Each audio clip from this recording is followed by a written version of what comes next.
Hey everybody, I'm Maria Jolly, and today I have the honor of interviewing Dr. Nat'Taki Osborne Jelks, who is co-founder and board chairperson of the West Atlanta Watershed Alliance. So what is environmental injustice? Environmental injustice is the disproportionate impact that communities of color and low-income communities tend to bear with respect to exposure to environmental hazards. It also refers to the lack of citizen engagement in decision-making with respect to how environmental laws and policies are designed and implemented in communities. What really brought me to this field was a personal experience of mine. I grew up for a portion of time in Baton Rouge, Louisiana, in an area that is called by some Cancer Alley. And after living in that area, my mother was diagnosed with breast cancer. And it wasn't that we could make any real linkages to what we may have been exposed to in that community, but just the fact that possibility existed gave me the impetus to want to get involved. My work relates to environmental justice because it's based on helping disadvantaged communities, predominantly communities of color and low-income communities, to identify and address environmental health hazards. Proctor Creek is one of the creeks and streams in the Atlanta area that has had a lot of challenges over the years.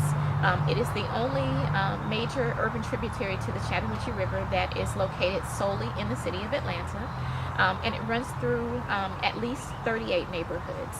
And historically, Proctor Creek has been a source of pride for West Atlanta communities, a place where kids played, where people fished, where people swam, and even a place where people used to be baptized.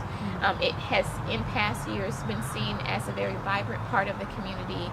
There are a lot of elders in the community who talk about the life that was around Proctor Creek, the wildlife, the birds, the crawfish, the fish in the creek that they used to catch and eat. But now it's been plagued with pollution sources from illegal dumping to sewage coming from our really antiquated combined sewer overflow system. I will say that it is definitely a resilient stream as the community is resilient around it, but there's still a lot of challenges that need to be addressed. With respect to the health issues around Proctor Creek, I will say that only recently have researchers and community folks together been working to look specifically at the Proctor Creek watershed, and they found some elevated levels of mold in some of the homes in the Proctor Creek watershed, and they looked at a sample of homes in the English Avenue, Vine City, and Washington Park communities.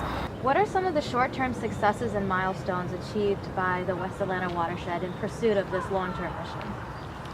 So the West Atlanta Watershed Alliance has several things that we're really proud of. Back in the mid-1990s, the city of Atlanta was sued by the Chattahoochee Riverkeeper, the Georgia Environmental Protection Division, and the U.S. Environmental Protection Agency with respect to how it was handling its combined sewer overflow system.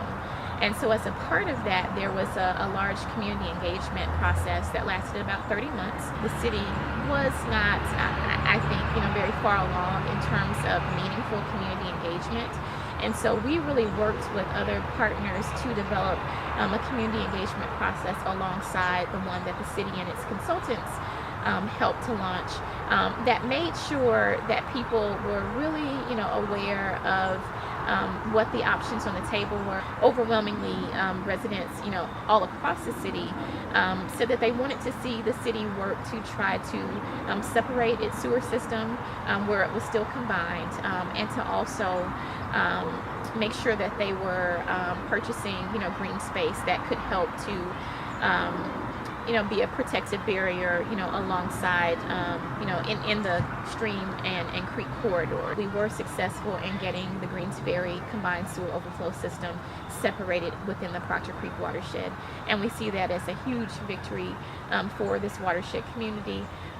Although Proctor Creek is still plagued by some, sanitary sewer overflows and combined sewer overflows.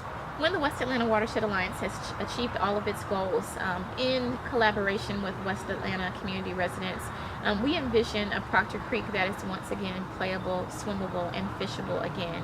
And we want to see the community restored the people, restored just as much as the place is restored. I am Nat'Taki Osborne Jelks, and I am an environmental justice warrior working to make West Atlanta cleaner, greener, healthier, and more sustainable.